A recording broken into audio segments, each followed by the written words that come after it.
everyone, welcome to the Cosmosis. This is the first episode that we're shooting as part of this podcast we're introducing through Brainbent Media, and I'm Gauri. I'm Abhi. So basically wanted to do a first episode delving into what exactly we're here or what exactly we're trying to do. Right, so why don't we start with the name, because you came up with the name Cosmosis, right, which is a word that doesn't exist.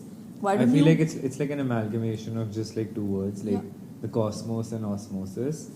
So I feel like we both kind of like that. Kind of makes sense. Yeah, it kind of clicked for us because we thought that just like the topics that we're covering, the genre, like speculative genre. So I feel like that's endless. That kind of covers everything. So I feel like cosmos is kind of appropriate. And what we do intend to do is like for people to like absorb the content that we're putting out. So I feel like osmosis kind of combining it with the cosmos kind of helps. Basically like an amalgamation, like you were saying, of osmosis, which is a process of absorbing something, and we hope you get to absorb some information at least. By just like hearing us out, you can just like get on with your daily activities. We're available on like all platforms, from Spotify to like any platform that you listen to where podcasts are available. And we're also going to be calling on guests. Hopefully you'll get to get information from professionals within the paranormal occult industry, occult practitioners and paranormal investigators, trying to get some of them. So super excited about that. But since we've talked about the name now, why do you think, Abhimanyu, that the Cosmosis or even a podcast is a good way to put out the kind of information we're trying to put out? What's your opinion on that? I feel like so many times when we talk about things that are like situated in the paranormal space, people usually don't like engage with that kind of content when it's in the form of like horror per se. I feel like it's when you have like a conversation going on between two people who are just curious about it and have different takes on the subject. I feel like that natural conversation kind of like helps. We are all able to relate to that, and our intention over here is to like kind of touch on those topics that are not covered as often. Usually people talk about within podcasts, I guess. Or like even in within like conversations. Yeah, and it's very interesting because we were discussing this initially, and the first idea that came to our head was campfire stories or bonfire stories, right? That's the most interesting part of so many movies as well, where people are just sitting around a bonfire and talking about things they've experienced, events that have happened, or even stories they've heard. So a lot of them get passed on through, we feel, hearing these stories, right? A lot of them get passed down within that audible format of knowledge. So here we are trying to do this. Plus I feel like completely agree with that point, but I also feel like with podcasts, it's something very personal too. Like so many times you can just like get along with your day and just have like this story, this conversation between two people. I mean, I try to listen to them when I'm going on walks. I end up same, listening to a lot of Taylor Swift, but I try to listen to podcasts, so that's a good thing. But I do feel also that since we're addressing this through a medium that's getting more and more widespread, I do think that since we're touching upon genres that are speculative, horror, paranormal, occult, I mean, people hear of the occult and they're like, we want to stay away because there's a certain stigma that comes with a lot of these genres. For example, I was talking to my mom the other day, right? I was like, we want to start this podcast about paranormal horror, and she was like, but what exactly within these genres, because these genres are so stigmatized, right? For example, you hear ki koi someone's involved in the occult, and the first thing that comes to your head is black magic, right? We were even researching the Vashikaran specialists, which we need, I guess, to get people under our control in terms of our love life, but that's a separate podcast topic in itself. But for example, I was talking to her, right, and she was like, you need to be careful about the kind of topics and the way you touch upon these topics. Of course, we definitely want to treat these topics with sensitivity, but at the same time kind of like unpack how so many times superstitions kind of are informed by social prejudice. Even apart from the stigma which we're talking about, there's a stigma because people view all of these topics, these genres, with a particular lens. What kind of a lens do you think we're trying to portray stuff through, or what do you think that concept means to you or to us? I feel like just what we did discuss was kind of about the superstitions that do exist in society. We do have like conversations around, like there's that phrase which exists, "Bure nazar wale tera muh kala." It's a very tiny little phrase, but it shows that if you like begin to unpack it, you kind of see the colorism of it all.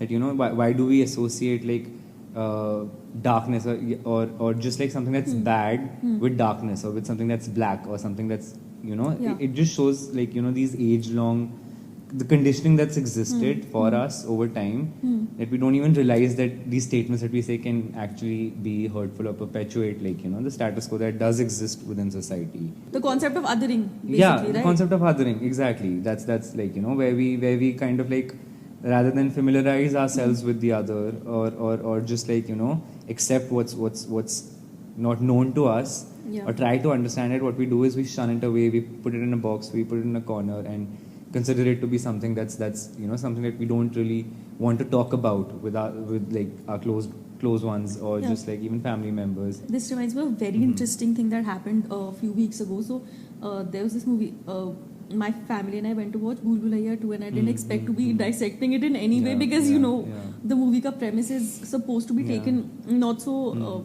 strongly, of course. I've seen the first one, so but okay, so within the second part now, there is this representation of the good kind of occult or paranormal and the bad kind of occult or paranormal. And my brother and I were talking about it, because I have naturally curly hair, right? It's not, I've tried to straighten it today, but we're talking about this, and the woman or the character that represents, for example, the darker occult side, the black magic side, she's supposed to have curly hair. She has extremely curly hair, and the one who's like the good, like witch, that's she what has straight hair. Yeah. I feel like more than that's what, like, media is another huge form how we channel our like superstition, or like how we channel what we think about like what's good in society and what's bad, what's unkempt, exactly. quote unquote. So I feel like so many times people again consider that curly hair is again so many times associated with something that's not rebelling. That's rebellious, or something that's not confined, appropriate for like work, or like for like a professional environment. So I feel like that's what.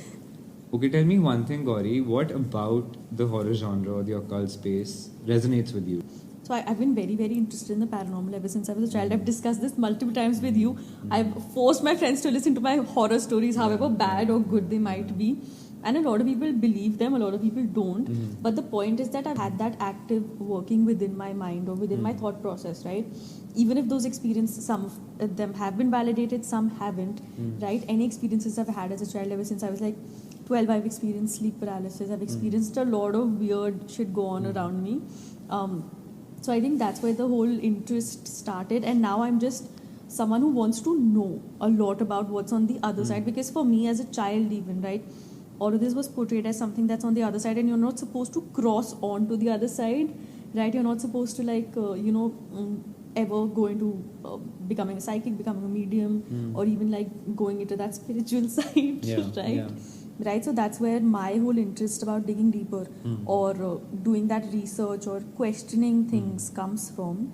But I'm sure you have a lot of stories as well. I do. That's what, for me, like, I relate with that point that you did say that we do. It is definitely like a bonding experience for people. Yeah. But apart from that, I feel like apart from just like the sheer thrill of just like watching a horror film with friends, it's like I feel like horror as a genre works really well in if you want to give a message in terms of commentary on just like the other again, like commentary about the other, what the other in society, that line between things that we do experience in our real life and this other dimension that we have in our head, like or that exists, that we don't know, that we don't know much about, honestly. That would be the correct way to really put it across. I feel like they interact quite a bit, and they inform each other, and our societal just like conventions kind of also like influence both of these elements. Not only within like India, I feel like every culture throughout the world, they do kind of have like their own. You have a lot of stories in different religions. That fear is within these stories or these fables or these lores. You have fear is kind of like manufactured into them. You want people to be scared, and there is whereas like the subtext is like kind of like moral policing, or you kind of just like trying to like get people to not to do things that you don't want them to do. And so many times that, just because of the world that we live in, comes in from like according to me, what I feel is like it comes in through like a patriarchal lens, a heteropatriarchal lens that kind of like shuns anyone who doesn't really follow that norm. I feel like that also exists. Obviously, that doesn't mean that it's not like a blanket statement. Not everyone's out there to like get you. Yeah. That's why I feel like the occult space is kind of like a safe space for like queer individuals, women, or like people who want to get away from just like organized religion as such. It's more open, but it also has its like I feel like it has its pros and cons. Of course. Yeah. I feel like that's another thing that audiences kind of are intrigued by. Yeah. Just all the elements of horror. It doesn't really always have to be like something that's situated within like other dimensions or like other realms. It so many times it's right where we do exist, like within our daily lives, daily routines. We have like things happening with us. Whether we open the news or we see whatever that's happening around us, the horror exists. It's right there for you to look at. And I feel like this genre, it kind of like it puts it through. It makes it more digestible. Because the moment you've othered it, you're like, oh, this isn't happening in reality. Yeah. Whereas like there's always like an allegory that's happening within horror. If you see these films, if you see these shows, most of them, not talking about like stupid ones, but like which is why I'm excited personally for me. Which is why I feel excited by this genre, because it's historically catered. Like it gives a lot of like the beast or like the othered again is kind of sometimes it's like when you don't have like a representation as such, when you see the other over there and you see how like you see how the other is treated in those films, you kind of end up relating to that monster, because you're the monster like in real life, or you're the one who's been othered because of like monstrosity is relatable sometimes. Whether it's like if you're not like the perfect woman, I'm sure you've also like had you're a bitch, or you like or like so many. There's so many statements that are there already, like you said, even with the bad occult woman or the good occult woman. There's so many statements. If you don't conform to a specific guideline that's laid out for you, then you're immediately like othered, and you're in that space, and you're a monster, or you're yada yada yada. You have all those terms ready. Of course. So I feel like I feel like people who can really like look at horror in that sense and reclaim it, it's really good. No, of course, and I think that's a good way to also wrap up our first podcast. Right, we've talked about what we're trying to do. We've talked about what our interest lies within. What we're trying to expand upon, and I think this is most of the basic aim that we're going to try and touch upon within content we produce through the podcast, through Brainbent Media, basically in general. Do you have any closing words for us? Just look forward to our content. We're instructing them to look forward to the content. And definitely like give us but like in all seriousness, like give us your inputs. We would definitely like we want this to be like an open conversation for our podcast series. We want this to be like a conversation that exists between us and our audience. So we do want you to also like pitch in. If you got any interesting stories, definitely hit us up, or just like write about it in the comments, or just like let us know. We would definitely love to like and if it's something that's really that knocks us off our feet. If it's something of that sort, then we'll probably just like we would love to have you on and discuss. Even if it's not, I'm sure it's going to be relatable. Horror is either relatable or it's and scary. it could be any kind of horror that you feel like it could be situated in the occult, or something that's just like that's of course and there in your daily life. And we're going to peace out. Bye. Peace out. That's the Cosmosis for you. We'll see you next time.